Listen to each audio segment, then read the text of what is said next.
Cette émission est offerte en vidéo description.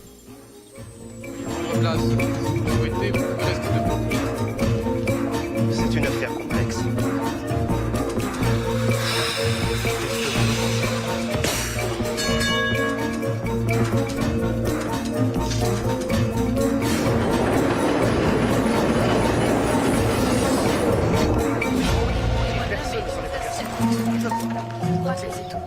Agent Higgins, merci avant nous. Le tramway était seulement à la première station quand l'incident nous a été signalé. Comment ça a pu se passer? C'est une véritable énigme. Ah oui?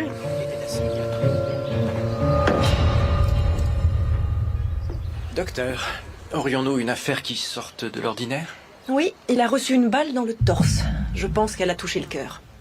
Oui, c'est fâcheux, oui, mais c'est assez courant. L'agent Higgins m'a dit que personne n'avait entendu de détonation. Ah, Oui, c'est curieux. on l'a peut-être abattu ailleurs.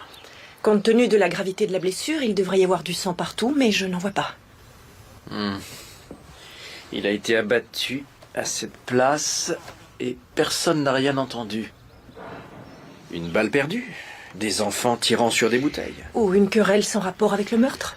Ah, c'est un billet de train, il arrive tout droit de New York. Mon Dieu, c'est un cadeau de bienvenue assez inhabituel. On pourrait en faire un roman. Si vous découvrez quelque chose, tenez-moi au courant. Comme d'habitude.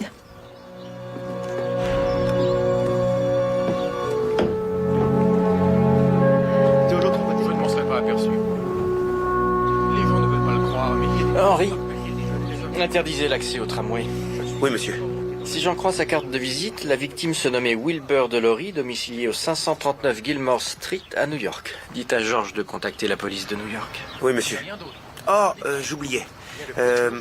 Des passagers ont vu un homme qui portait un canotier monter avec monsieur Delory. Apparemment, ils avaient une conversation amicale. Et cet homme, où est-il? Il est descendu avant que la voiture ne quitte la station. Personne n'a vraiment vu son visage.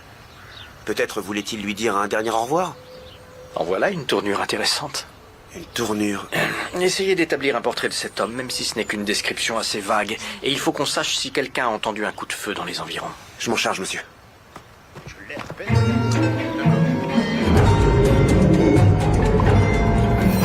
Non, ce n'est pas à lui que je pensais.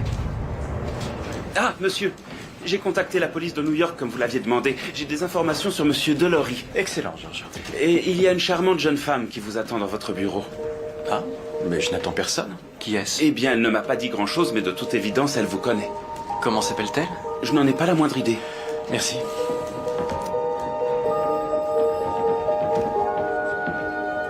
Anna Fulford, quel plaisir de vous revoir. Pour moi aussi, William. Mais qu'est-ce qui peut bien vous amener à Toronto?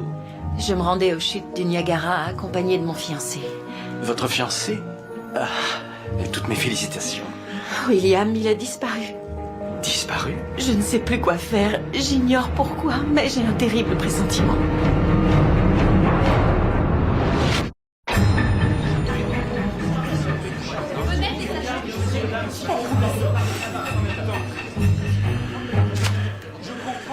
Pas vrai.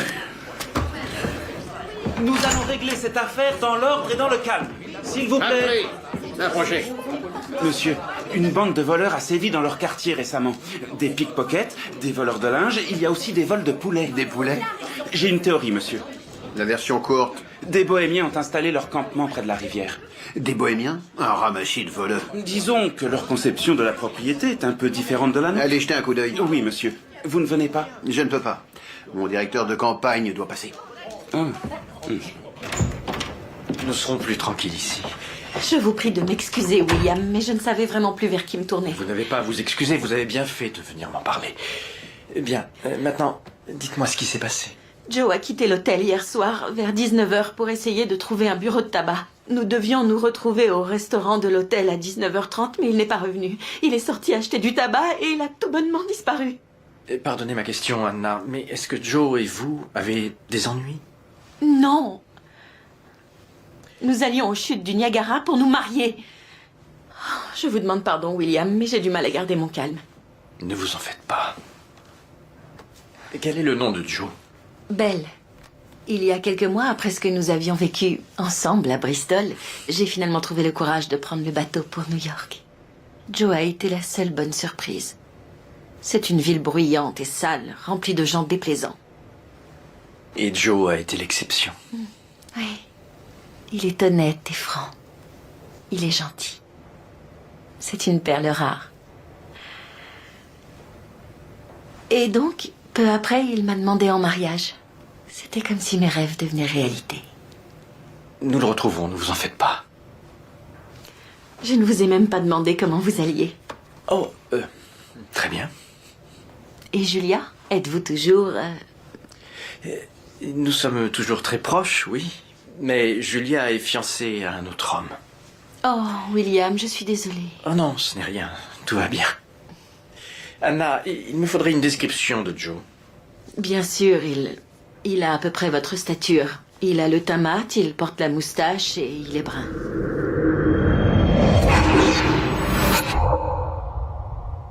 Qu'y a-t-il, William? Nous sommes sur la bonne voie. Votre nouvelle image semble plaire à vos électeurs, Tommy, ainsi qu'à la presse. Très bien. Inutile d'en faire plus, alors. Il semblerait que vous ayez un peu moins d'avance sur votre adversaire que nous l'avions espéré. Mais il y a quelques jours, vous disiez qu'Ellis Cornwall était déjà hors course. Expliquez-moi. Eh bien, les choses changent vite en politique. Cornwall s'oppose à l'immigration, ce qui a fait augmenter sa cote de popularité. Et comme il est contre le projet de construction du métro, nos opposants sont de plus en plus nombreux. Cornwall est contre les nouvelles idées. Il est dépassé et rétrograde. Il sait surtout que les gens ont peur du changement. C'est un malin, je sais de quoi je parle. C'est un imbécile. Les gens vont bien le voir. Ne soyez pas naïf, Tommy. On ne se fie jamais au jugement des électeurs. Et le problème de l'immigration mis à part, sans vous au conseil municipal, nous n'aurons pas assez de voix pour faire voter le projet de construction du métro le mois prochain. Edwin Drury, l'association territoriale et tous ceux qui vous soutiennent deviennent nerveux. Qu'est-ce que je peux faire? Il faut que nous battions Cornwall, que nous gagnions sur son propre terrain.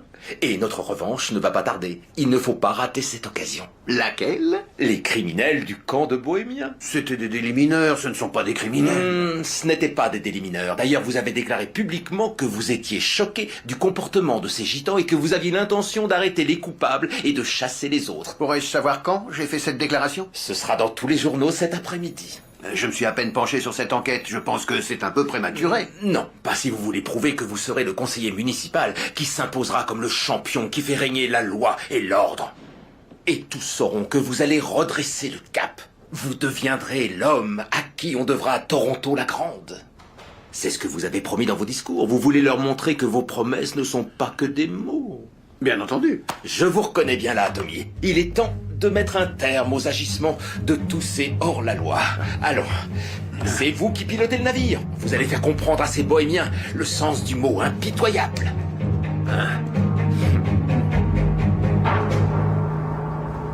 Est-ce que c'est Joe? Je sais combien cela doit être difficile pour vous. Oh, ce n'est pas Joe. Dieu soit loué, il est toujours en vie. Très bien. Dans ce cas, je pense que vous devriez aller vous reposer. Dès que j'en saurai plus, je vous tiendrai au courant. Agent Maurice, veuillez escorter Mademoiselle Fulford à son hôtel. Vous resterez auprès d'elle jusqu'à ce que je vous rejoigne. Merci, William. Je vous en prie. Elle est si gentille.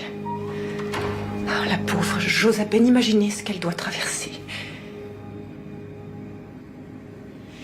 Donc, il semblerait que ce soit bien Monsieur Delory que nous avons trouvé dans ce wagon. Et l'autopsie a-t-elle révélé quelque chose, docteur? Oui. Une balle, calibre 32. Elle était dans l'abdomen. Compte tenu des traces de poudre sur sa peau, je pense que Monsieur Delory a été abattu à bout portant. Ce n'était donc pas une balle perdue.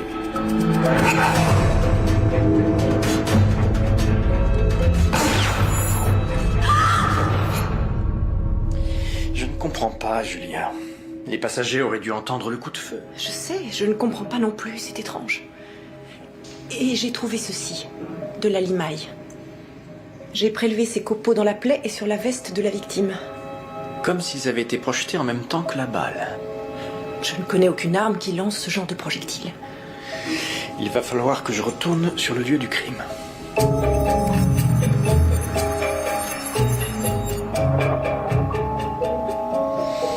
De la limaille, monsieur? Elle est identique à celle qu'on a trouvée dans la plaie. Henri, pourriez-vous aller me chercher des outils, s'il vous plaît? Bien sûr, monsieur. Je les prends où? Chez un mécanicien.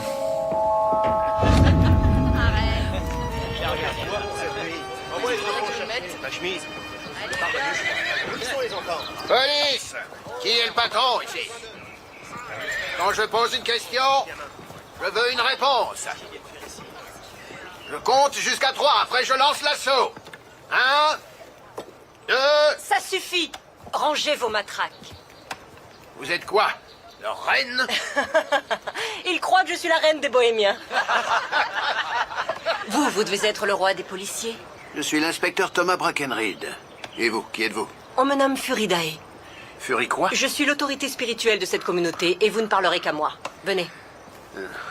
Oh, et laissez vos armes ici. Je devrais venir avec vous, monsieur. Je crois que ce n'est pas prudent d'y aller seul. Oh, Surveillez donc les autres, Crabtree. Oui, monsieur.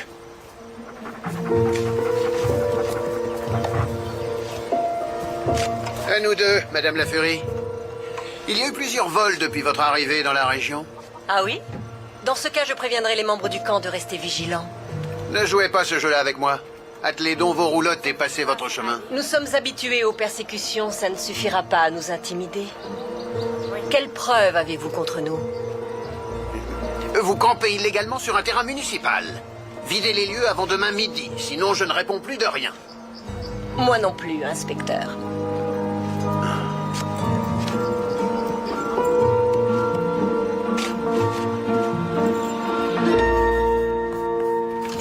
Murdoch? Ah, l'intervention au camp des gitans s'est-elle bien passée? Cette bande de gardiens de chèvres? Je vois. S'ils ne sont pas faux, ils seront partis demain. Ça représente quoi? Oh, ce n'est qu'une idée, il n'y a rien de sûr pour le moment. Ça a un rapport avec ce mystérieux coup de feu? Et oui. Vous avancez? Nous avons eu la confirmation que la victime était bien Wilbur Delory de New York. Il aurait été là pour affaire, selon sa famille. 2 incidents impliquant des New-Yorkais, Delory, et le futur mari de Mademoiselle Fulford. Je sais. Peut-être y est-il indien.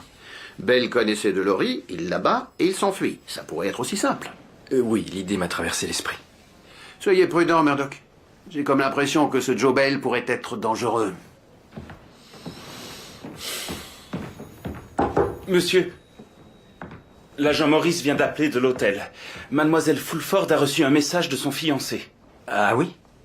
Il est primordial que Maurice reste près d'elle jusqu'à mon arrivée. En fait, il vient de l'apprendre. Il croyait que Mademoiselle Fulford était dans sa chambre. Je ne comprends pas, George. Où est Mademoiselle Fulford? Elle est allée retrouver son fiancé. Quoi? Savez-vous où elle doit le rejoindre? Le réceptionniste a dit que Belle l'attendait à Gerrard Street, sur le pont.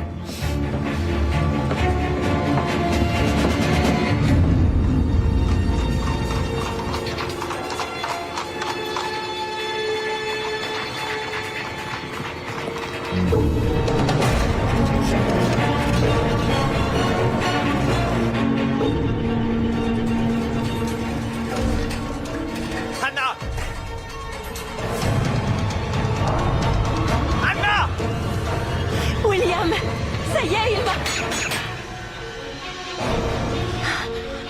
Mais enfin, qu'est-ce qui vous a pris? Joe ne ferait de mal à personne. Il n'enverrait jamais quelqu'un me tuer. Pourtant, il vous a contacté et vous a envoyé droit dans cette embuscade. Anna, êtes-vous sûre de bien savoir qui il est? Je ne suis pas sûre de comprendre. Je veux dire, vous le connaissez à peine. Vous avez débarqué dans mon auberge une balle dans le bras en me suppliant de croire que vous n'étiez pas un meurtrier. Alors je vous interdis de remettre en question mon jugement. Mais il est possible que votre amour pour Joe vous ait empêché de voir certains détails. Écoutez, si vous voulez que je le retrouve, il faut que vous me disiez tout ce que vous savez à son sujet. Je commence par quoi? A-t-il beaucoup d'argent? Où travaille-t-il? Il dirige une entreprise de transport maritime, des cargaisons pour l'Europe. Quel genre de cargaison? Je ne sais pas. Ce n'est rien, je pourrais me renseigner. Il suffit que vous me donniez le nom de la compagnie. Je ne connais pas son nom. Je ne le connais peut-être pas si bien que ça. Est-ce que c'est embarrassant?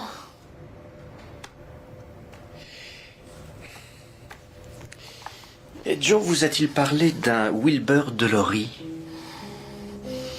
Non, je ne crois pas. Qui est-ce? C'est le malheureux que je vous ai montré à la morgue. Il a été abattu, n'est-ce pas? Vous croyez sérieusement que mon futur mari est venu à Toronto pour tirer sur des gens et par-dessus le marché pour me tuer? Je n'en sais rien, Anna, mais ce dont je suis sûr, c'est que je ne veux surtout pas qu'on vous fasse du mal. Mais Joe ne me ferait jamais de mal, il en est incapable.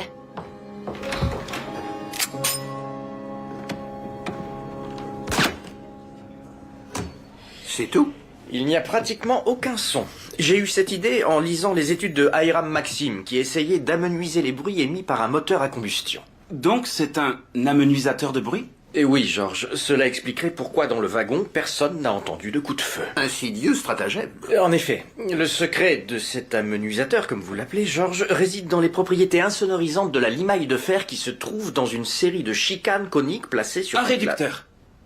Ça sonne mieux, non? Désolé. Sur toute la longueur du cylindre. Un silencieux. Voilà, c'est ça. Ce sont les mêmes morceaux de métal que ceux qu'on a trouvés dans la plaie de la victime. Exact. La force de l'explosion les aura projetés à travers le canon. Murdoch, un homme voyage depuis New York pour commettre un meurtre, avec cet instrument spécialement conçu pour tuer sans que personne ne s'en rende compte. Ce n'est pas anodin. Je crois que nous avons affaire à un assassin.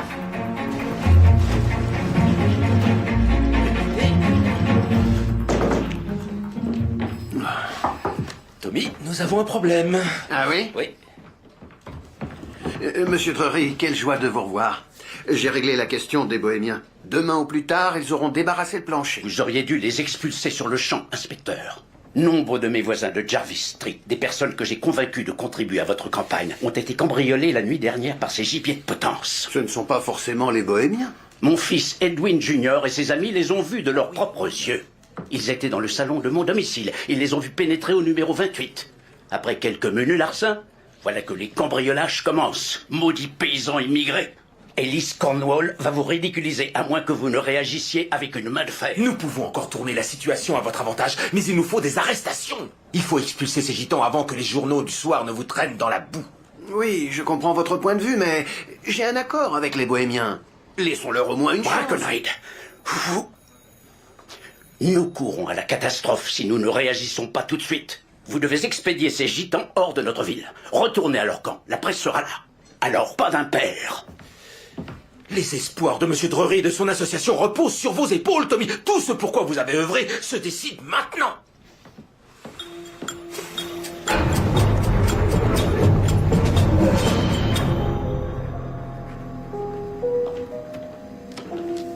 Vous vouliez me voir, docteur? Oui, la famille de Monsieur Delory demande à ce que son corps et ses effets personnels soient envoyés à New York.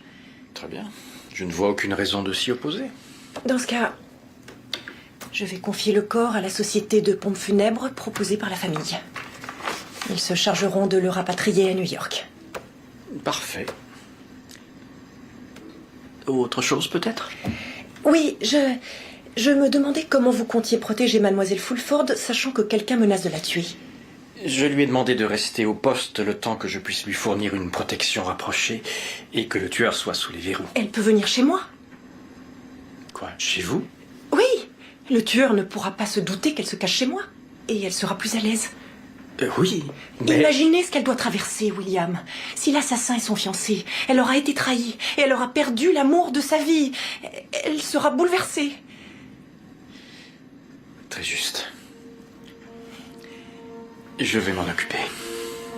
Je vous conseille de ne pas nous faire d'ennuis, sinon vous allez voir de quel bois je me chauffe. Tommy Brackenhide est juste, mais sévère.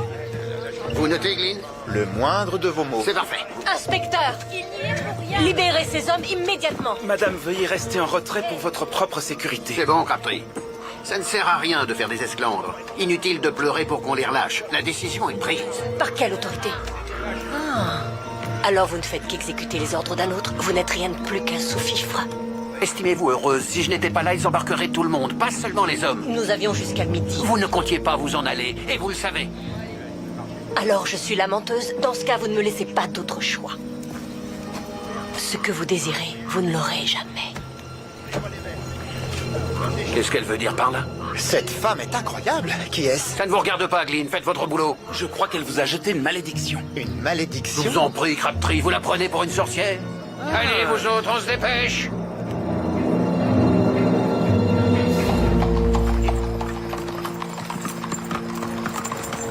Je ne sais comment vous remercier, docteur. Appelez-moi Julia. Puis-je vous poser une question personnelle, Julia? Oui, oui, bien sûr. À la façon dont William parlait de vous à Bristol, je me suis dit que vous étiez forcément fait l'un pour l'autre. Mais vous êtes fiancé à un autre homme et je me demandais... Ce qui a pu se passer. Vous n'êtes pas obligé de répondre. Mais c'est parce que son bonheur compte pour moi. C'est gentil de vous soucier de lui. Pour moi aussi, il compte beaucoup. Mais j'ai dû me rendre à l'évidence. Nos aspirations n'étaient pas compatibles. C'est peut-être vrai ce que les gens disent. Il ne suffit pas toujours d'aimer.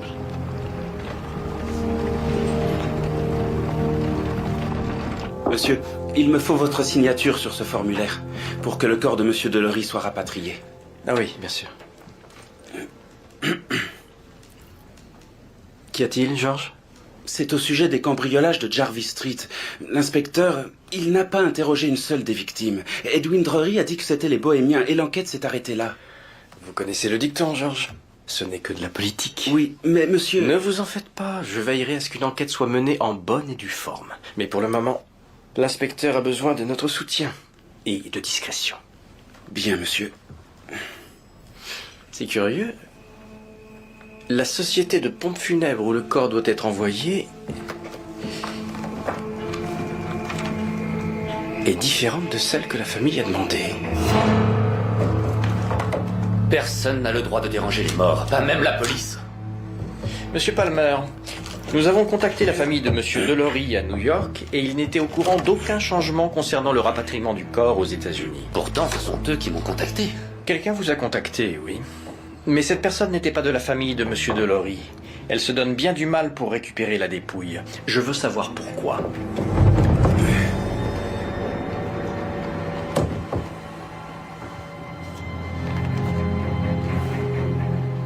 Le corps est placé bien où vous ne trouvez pas? C'est comme si Monsieur Delory était sur le point de s'échapper de son cercueil. Monsieur Palmer, avez-vous une explication? Non, aucune. Il y a un double fond. Aidez-moi, voulez-vous? 1, 2...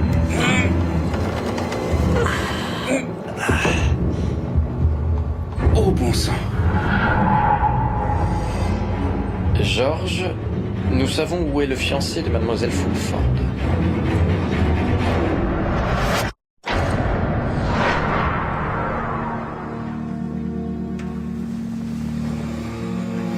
Toutes mes condoléances. J'ai besoin d'air. Je vous accompagne. William, elle a surtout besoin d'être seule. Oui, bien sûr. J'ai les résultats préliminaires de l'autopsie. La cause de la mort de Joe Bell semble claire. Il a reçu une balle dans l'abdomen. 32, le même calibre que pour Delory. Et j'ai trouvé de la limaille de fer dans la blessure. Heure du décès? Il y a environ 24 heures. Il a été tué avant Monsieur Delory. Pourquoi a-t-on abattu ces deux hommes? Et pourquoi diable quelqu'un veut-il la mort d'Anna?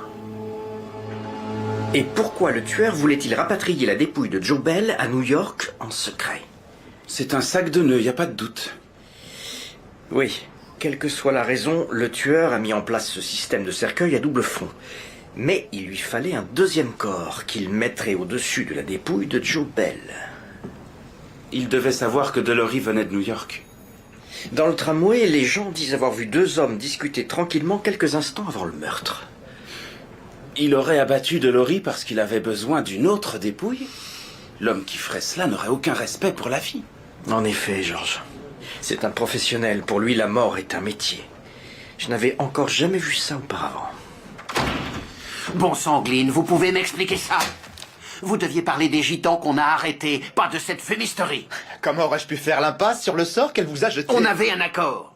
Je vous donne l'exclusivité sur nos enquêtes et en échange, vous écrivez de bons articles sur mon poste de police. Sur votre poste de police, pas sur vos aspirations politiques. Ce sont deux choses qu'il vaut mieux ne pas confondre. Si votre petit coup d'éclat me faisait perdre cette élection, je vous garantis que je vous le ferai regretter. Ça aussi, je dois le noter, inspecteur. Monsieur... Qu'est-ce que vous voulez, Crabtree? Monsieur, les femmes du camp de Bohémiens se sont installées devant le poste. Devant le poste? Êtes-vous sérieux? Oui, et cette furie d'Aé dit qu'elles partiront quand leurs hommes auront été relâchés. Dois-je envoyer une patrouille pour les déloger? Pourquoi? Pour que ce Glynn me fasse encore passer pour un imbécile? Monsieur, si je devais observer la situation d'un œil objectif, ce que je crois faire, je dirais que votre approche du maintien de l'ordre s'est dégradée ces derniers temps. Est-ce que j'ai bien entendu, Crabtree? Oui, monsieur.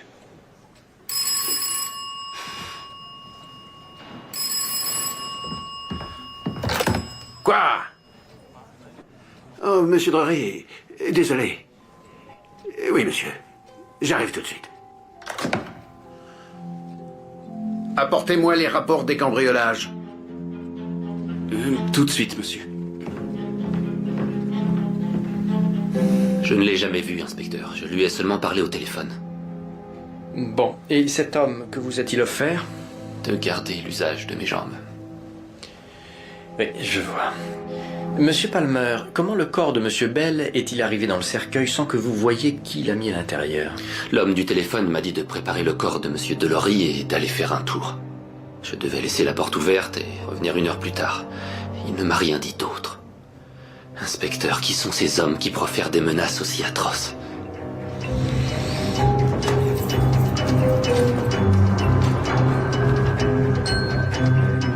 Monsieur, voici les rapports. Inspecteur, des agents ont sillonné la ville avec des photos de Joe Bell et ils ont découvert qu'il était allé à la gare centrale peu avant d'être tué. Était-il seul? Oui. Pourquoi retourner dans une gare? Il semblerait qu'il ait laissé des affaires à la consigne. Il a demandé l'accès au local à bagages, ensuite il est parti. On n'a pas pu remonter la piste plus loin. Quoi qu'il ait fait là-bas, je doute qu'il en ait averti mademoiselle Fulford. Il faut que nous sachions ce qu'il a déposé à cette consigne. Bien, monsieur.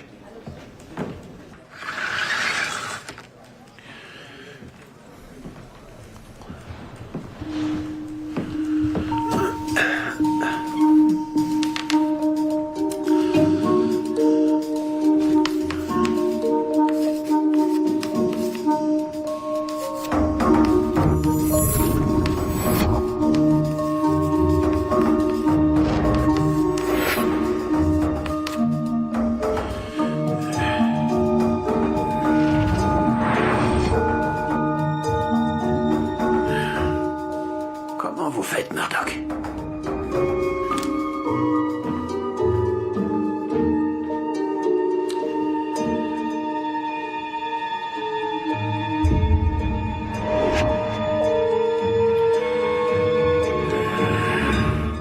Cette montre fonctionnait très mal.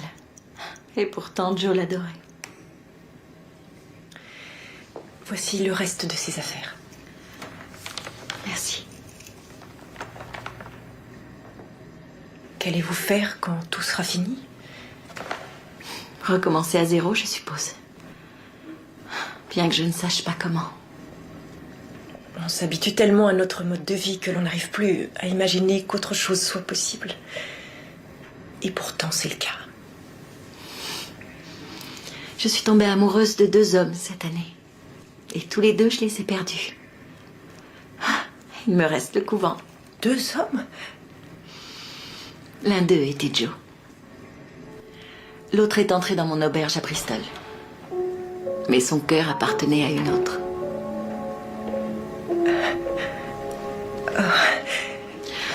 Mon chaperon va perdre patience. Il est temps que je retourne chez vous. Je comprends. Merci, Julia.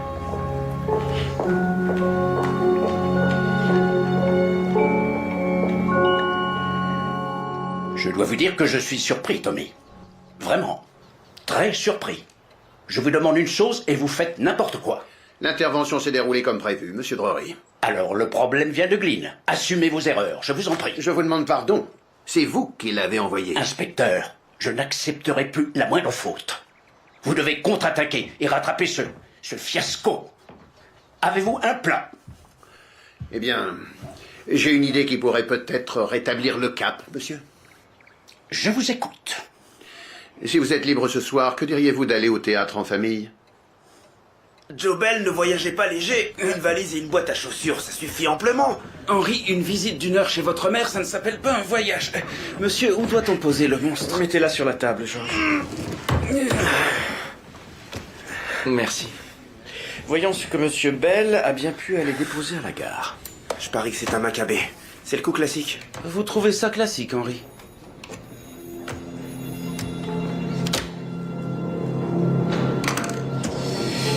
Et nous avons... des boîtes de conserve. Rempli de morceaux de Maccabée, je parie.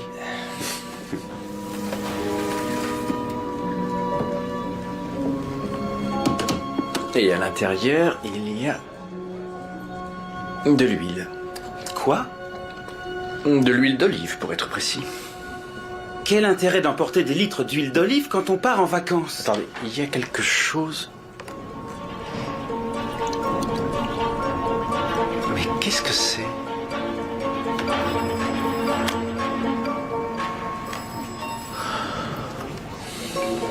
Des billets de 20 $ américains. S'il y en a autant dans les autres boîtes, il y en a pour une fortune.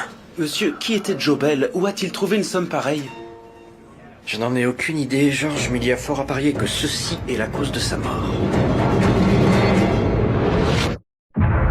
Le papier est de piètre qualité, il contient trop de lin et trop peu de coton. Et si vous observez les boutons de la veste d'Alexander Hamilton, vous en comptez 2. Or, il y en a 3.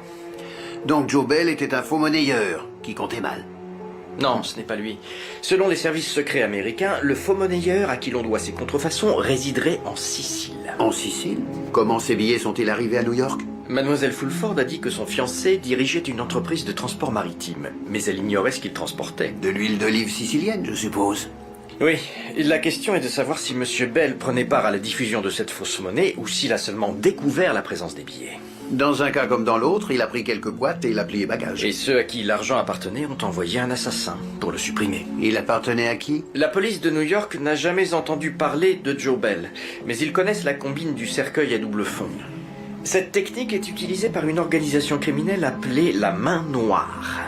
Le cercueil à double fond leur permet de transporter les victimes qu'ils ne veulent pas qu'on découvre. Ils sont très pragmatiques pour des tueurs. Apparemment, la Main Noire trouve ses racines en Sicile, mais elle se serait implantée à New York dans la communauté italienne. D'abord une bande de gitans et maintenant le crime organisé. Elle est belle, Toronto la Grande. Bon, vous avez un plan contre cette Main Noire? Ça se pourrait. Fantastique, parce que j'ai une série de cambriolages à éclaircir. J'en ai eu vent, oui. Et vous souhaitez régler cela rapidement? Tout juste, en mettant les vrais coupables derrière les barreaux, si c'est là votre question. Je n'en doutais pas. Bien, bon courage. Il y a une déplaisante besogne qui vous attend. Oui. Joe n'aurait jamais pu travailler pour cette Main Noire.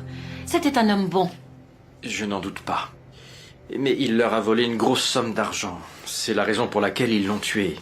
Et il a mis votre vie en péril. Je vous jure que j'ignorais tous des agissements de Joe. J'en suis persuadé, Anna. Mais la tentative de meurtre dont vous avez fait l'objet indique que la Main Noire voit les choses autrement, et c'est sur ce malentendu que repose toute ma stratégie. Pour rattraper le tueur? Oui, il va de soi que la Main Noire va s'employer à récupérer l'argent, et j'ai l'intention de leur donner. Pourquoi rendre l'argent à cette bande d'assassins? Pour démasquer celui qui vous cherche. Je vais leur envoyer un télégramme en me faisant passer pour vous. Je dirai que vous savez ce qu'ils ont fait, et que vous acceptez de leur rendre l'argent s'ils vous laissent la vie sauve. Le meurtrier devra sortir de l'ombre, alors je l'appréhenderai.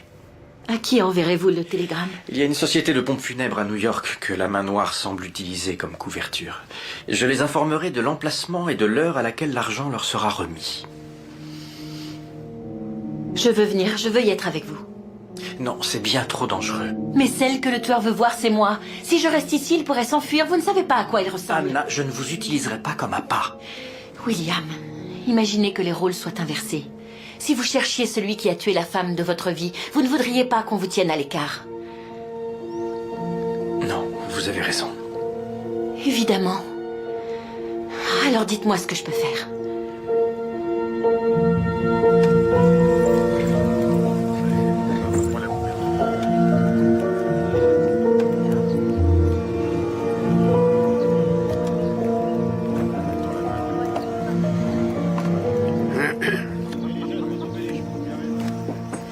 Êtes-vous venu me demander de lever la malédiction? Non. Ce n'est pas dans mes habitudes, mais je suis là pour admettre que j'avais tort. Ah oui? Je sais que vos hommes n'ont pas commis ces cambriolages. Mais mes excuses ne suffiront pas à les sortir d'affaire. Alors vos paroles sont vaines, monsieur. Non. J'ai un plan, mais il faut que vous m'aidiez. Commencez par libérer nos hommes. Je ne peux pas. Pour que le plan fonctionne, ils doivent rester encore une nuit. Je peux? Le public doit croire que vos hommes sont libres. Il faut que les femmes de votre camp ne restent pas devant le poste de police. Et supposons que votre plan ne fonctionne pas. Au moins, vous n'aurez plus besoin de me maudire. Toute la ville s'en chargera. Le roi des policiers sera déchu. Eh oui.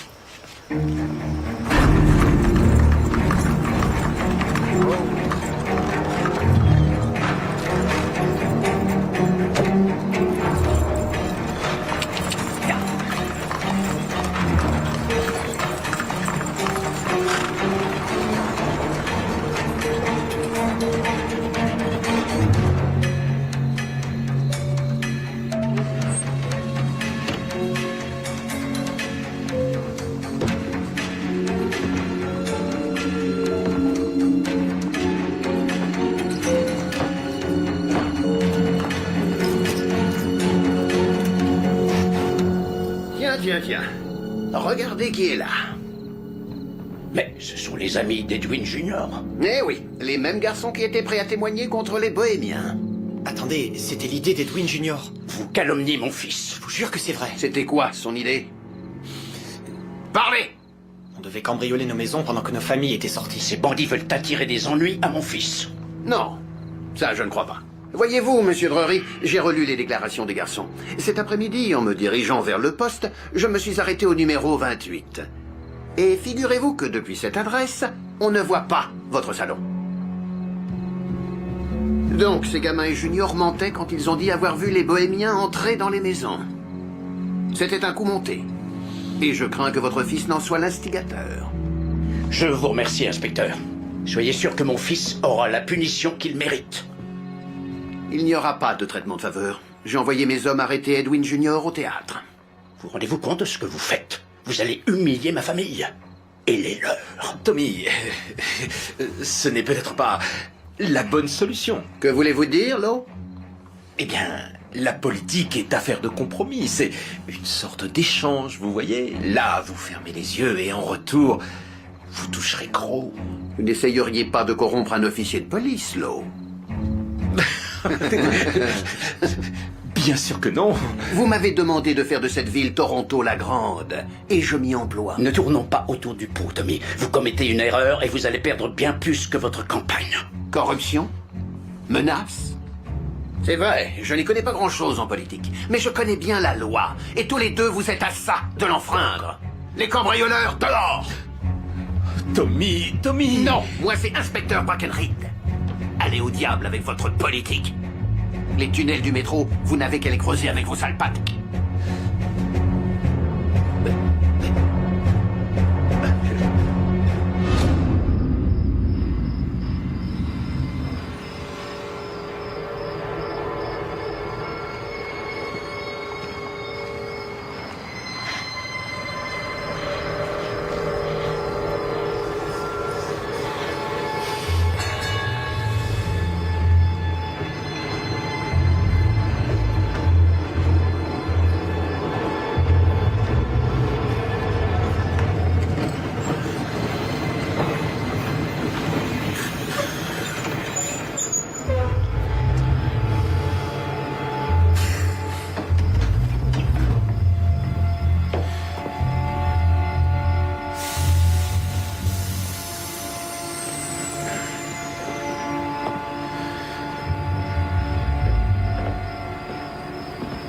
Je regrette, monsieur, vous devrez prendre le suivant.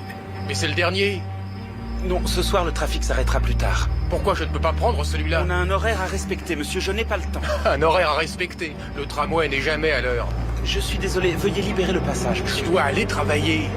Si je suis en retard, je vais me faire virer. Non, écoutez, monsieur. C'est quoi le problème? Écoutez, je ne peux pas vous laisser monter dans cette voiture. Laissez-moi passer. Non, monsieur, restez où vous êtes. Vous ne pouvez pas monter. Ça commence à bien faire. Jetez votre arme.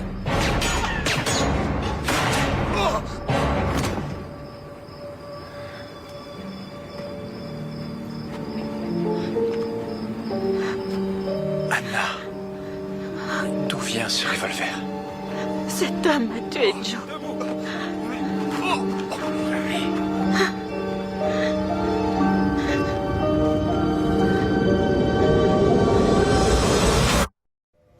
Joe Bell faisait partie de la Main Noire. Il était chargé de faire entrer la fausse monnaie à New York. Tout fonctionnait parfaitement jusqu'à ce qu'il rencontre Anna Fulford et qu'il tombe amoureux d'elle. Il a décidé de se retirer. Et il a filé avec l'argent pour commencer une nouvelle vie à deux. Corrigez-moi si je me trompe. Alors la Main Noire vous a envoyé tuer Joe Bell. En ramenant son corps à New York, vous vouliez faire passer un message. Si vous volez la Main Noire, elle vous retrouve et elle vous tue. Anna Fulford est innocente. Elle n'a joué aucun rôle dans cette histoire. Non, nous ne sommes pas de cet avis. Je ne laisserai personne lui faire du tort. Vous ne comprenez pas. Un autre va bientôt me remplacer. Et s'il échoue, il sera remplacé. Cette femme doit mourir. La Main Noire n'oublie jamais. Elle viendra s'occuper d'elle, mais aussi de cette ville.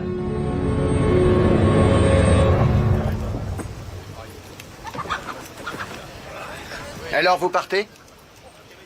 Oui, ça vaut mieux pour tout le monde. On dit que Peterborough est une ville agréable. C'est ce qu'on dit. Il y a de la volaille. Je n'aurais pas pensé dire ça un jour, mais vous allez me manquer. Et je veux dire vous, les bohémiens. Merci, inspecteur. Vous ne serez pas fâché si nous n'envoyons pas de carte postale. Non. Vous avez bien fait de venir. Il faut que je lève la malédiction. C'est inutile. Je n'ai pas eu à souffrir de votre envoûtement. Il faut croire que je manque de pratique. Prenez soin de vous, inspecteur. Vous êtes quelqu'un de bien. Quel est votre vrai nom? Mirella. Mirella. Vous voulez dire que ces gens veulent me traquer et me tuer pour ne pas perdre la face? J'en ai peur, oui. Je n'ai pas envie de laisser ces bandits me tuer. Et rien ne vous y oblige. Mais vous venez de Écoutez, dire... Anna, je ne peux pas assurer votre protection. Mais je peux vous aider à vous cacher. Je n'ai pas l'intention de fuir et de me cacher. William, je veux rester ici.